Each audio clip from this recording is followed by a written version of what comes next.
Far too many people get caught up in the weeds of their training when they aren't doing the basics well enough for it to matter. And this isn't about, exactly what zone you should be in or whatever. It's just about being consistent throughout your runs. So I break down why this matters, why it's the most important thing, and discuss a little bit about examples of the professional running world where this might show up.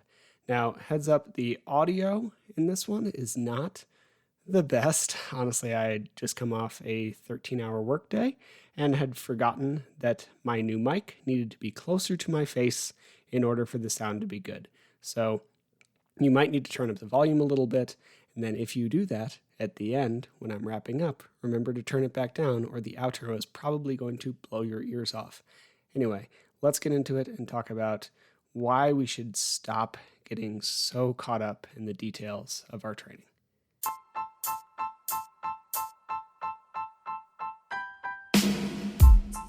Welcome to the Trail and Ultra Running Training Podcast. My name is Will Franz, and I'm here to help you improve your training so you can have more fun out on the trails. Let's talk about getting too in the weeds with your training or burying yourself in the details of the minutia.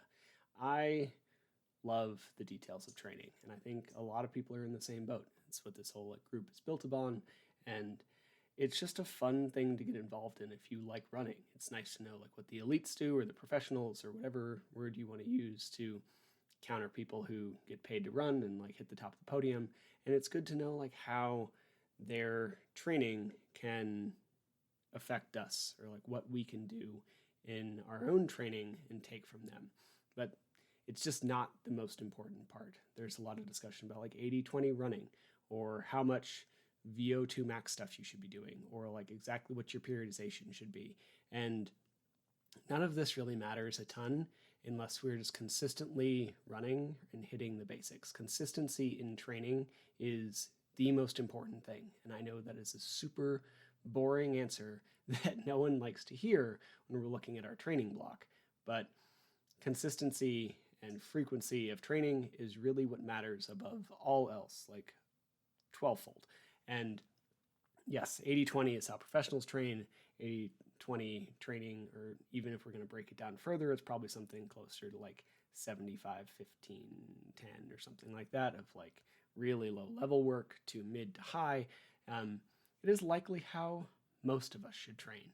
And in general, we should get a large amount of slow stuff and low effort stuff, and we should get a small amount of more intense stuff. Partially because we just like running. And the higher intensity stuff you do, the less frequently you can run because you need more time to recover. So yes, a large percentage of your training should be low and slow. And we should also periodize that in a way where the closer you get to your race or your event, the more your training should look like your event. So if you're running a 200 miler, a year out, you might be doing a bunch of speed work. And then 9 months out, you'll be doing a lot less. And then in those last 3 to 4 months, you might be doing almost nothing but hiking with the occasional weekly or every other week workout to just maintain some of the speed and effort you built at those higher ends. But if you were currently running 10, 15 miles a week, we're only putting in 2 or 3 hours of training a week, the exact breakdown just probably doesn't matter all that much. We need to build consistency first. And I am a proponent of including some form of speed training from the very early stages of your training block. Because if we include something like strides or surges for some quick turnover, your form gets a lot better. We build that neuromuscular control so your muscles can actually drive at higher speeds. So when we start to include things like VO2 max work or lactate work or whatever, then you have the muscles and body and structure that can actually do that work. But we don't need to get a perfect breakdown until it really starts to matter and the volume gets to be enough that it can matter. I see the same thing in strength training as well. a lot of people talk about sets and whatever, and it just doesn't matter all that much until we're even doing effective exercises, right? Like if you're doing stuff like with band to band sidewalks that are and trying to build your glutes, like probably doesn't matter how many you do. We need to figure out how to load that heavier if we're going to build a stronger butt. And same kind of deal with running. We need to make sure that we're consistent and loading with enough volume overall if we're going to make progress before we get into the minutia of training. Like, it's actually been a thing that I've been mildly annoyed with over the past few weeks or months and thinking about quite a bit, where I see people provide what is on the surface fantastic advice because it pulls from work like Steven Seiler and this the 80-20 and like Matt Fitzgerald book and all this stuff. And it does have a very good scientific backing for how we train at a higher level, what the breakdown would be. But it's not necessarily what these athletes did. Your entire training history has a lot of impact on your actual body of work as an athlete. I made a small video on this the other day in terms of strength training. Like I see people pushing exercises to strengthen your glutes, right? And they do things like hip bridges or a hip airplane. A hip airplane is a fantastic exercise. It looks like this, like here, hinge, open, close. It is a great exercise for hip control. And that is a super healthy thing for you to do so that we can actually engage muscles and stay stable. And it'll help with back pain. I think they were actually invented by Stu McGill, who is like the back pain guy. So they're very good for you to do. But they're not going to make most people's glutes stronger. They might give you a better connection. They might build a little more stability. You might be able to do more work with them if we're actually able to connect to them. But the people who post this and like have really strong glutes is because they do deadlifts or they spend half of their time running straight up a mountain. Like if you run up a mountain, then like side to side band lateral walks and hip airplanes are not going to be a good glute strengthener for you. Perfectly fine advice for some people, but not exceptionally relevant for an athletic community. Now, just as the same way, like these exercises are great and they have their place, but they're not strength builders. We can see kind of the same thing with running because your entire, again, training life has some impact on where you are now. And if we look at someone like Killian, if you read Killian's biography, I think it's Above the Clouds, lovely book, he just became obsessed with running up mountains as a kid. And he did it a lot. And then he did it a lot more. And he just kept trying to push himself. He talks about running and trying to get farther and harder with faster paces. And if you're getting going and you just decide to try and drive up a mountain, you're probably not in zone 2. So Killian, when he was first starting out, as most of us do,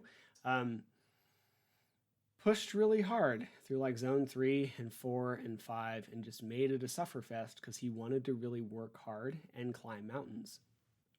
Now, he does almost all of his training in zone 1. If we look at a sheer percentage standpoint, I literally think it's like 60 or 70% in zone 1. And to be fair, Killian's zone 1 is probably my zone 5. But if we look at his training in the past, all of this current zone 1 training is built on a background of just beating the hell out of himself at zone 3 and above. Now, if you're a new runner, I don't think that's smart. If you're a kid, your body can probably get away with it more. If you're a 30 or 40-year-old adult who is just getting into a new sport, then just going hard at it is not the best idea. We see what happens with that in Goggins' biography. You break your feet and end up with rhabdo. Not a smart choice. But you should realize that when you're getting going, it probably doesn't matter all that much where your exact line between zone 2 and zone 3 is, or whether you occasionally tap into zone 4, because you just need to run consistently and start to build some volume. Like if you can run 3, 4, 5 times a week at a fairly consistent frequency, like almost every week for a couple months, then we can start to add more volume, and we can start to get a little more nitpicky about that once that comes into the like multi-hour range. What I am saying though is don't get injured. One of the big things with higher intensity training is it comes at a bigger risk. So if you're pushing really hard, your overall volume is going to be less because it's harder to recover from these like high-end lactate work. It is harder to recover from VO2 max stuff. In fact, if you push a really hard VO2 max workout, your body is not fully recovered for like 10 to 14 days in most instances. So we can't overload this too much. So if you're just getting started out, don't worry too much about your effort level. Try to keep it kind of low, add a little speed work, and build frequency and consistency. And then do everything you can to not get injured. Recovery, mobility stuff to make sure your muscles work really well. Something's tight, that would be a good time to stretch, although stretching doesn't seem to have the magical injury repair that we often thought it did, but it can be a good thing to do depending on you. Definitely do your strength work, definitely eat enough food, hydrate, sleep, all of those things, and don't get injured. But the nitpicking of this 80-20 when you're just starting out, this isn't ideal. Like CrossFit athletes train for ultras with almost entirely high intensity stuff. And some of them do quite well. Like Brian McKenzie wrote an entire book on it, and he wrote an entire certification on CrossFit endurance, on how you can build up to like marathons and ultras with nothing more than like high speed VO2 max stuff. I think his longest run was like a 13-mile, which is really rare for him. And then most of it is like these 200 to 800 meter horrendous repeats, and just kills it with the speed stuff. Because yes, we can build endurance with low and slow, and in many ways that is the best way to do it. But you also hit some of the same physiological pathways with high speed stuff. Ideally, you do a mixture of both so that we hit it from both ends, which is where I also run into problems with the like nothing above zone 2 crowd, because we're not hitting that top end pathway. Ideally, we like take this and funnel it towards your race so that we're getting the best of both worlds. But again, consistency is the biggest thing, and your entire athletic background builds to where you are now. So if you used to play a lot of soccer, then that was probably a pretty high intensity sport for the general scheme of things. Like you probably weren't playing full games in nothing but zone 2, or probably pushing around a lot in zone 3. My career, for lack of a better word, as a mid-level ultimate frisbee player gave me a lot of that like mid-level lactate work. I've lost a lot of that adaptation at this point in my life because I like let it fall by the wayside. But at one point I had an incredible ability to process lactate, but not a lot of like low-end endurance, right? So we can build all of these things, and we just need to make sure that we're consistent and not getting injured along the way. Consistency is always the answer. And then once we're consistent and starting to build that volume, and especially once we're still starting to build a volume that actually could start to prevent or present an injury risk, then it would be a good idea to get nitpicky, right? Like that is the time where we can look at like 70-30 or 80-20 or whatever we want to do, and make sure that the large majority of your training is in that low zone so that we can keep doing the sport we love without getting hurt. But we just have to remember that when we're starting out, or if we're getting back into it, if you've taken a long time off and you just need to get back into it, don't drive yourself crazy with where your heart rate is, or exactly what your effort is, or what a 4 versus a 6 out of 10 on the RPE scale means. Just get back into it, build some consistency, and then we can go from there. Hope that's helpful. It has been a very long day for me. I'm going to go eat some food and hang out with my dog. I hope you have a great rest of your night, and pop any questions in the comments. I will be posting a podcast about this up soon, and then the one with Heather Hart that I mentioned in the last video will be coming up over the weekend. Have a great rest of your night. Thank you for listening to the Trail and Ultra Running Training Podcast. Honestly, I'm still surprised and honored that anybody wants to hear what I have to say, so thank you. To be clear, not a doctor, nor a registered dietitian, or any other kind of medical professional. I'm a personal trainer, a nutrition coach, and a running coach, and I have a passion for training trail runners. You should always speak with a qualified medical professional before making any changes to your training or nutrition program. If you enjoyed the podcast or found it helpful, please take a second to leave a rating or review. I'd really appreciate it. Or you could just share it with someone for whom you think it might be helpful. I make these kinds of things in order to provide more quality, free resources to people, so the more people who hear it, the better. If you want more of this information, please head to the Trail and Ultra Running Training group on Facebook, where we discuss all aspects of training so you can have more fun doing the sport that you love. Thank you again for listening.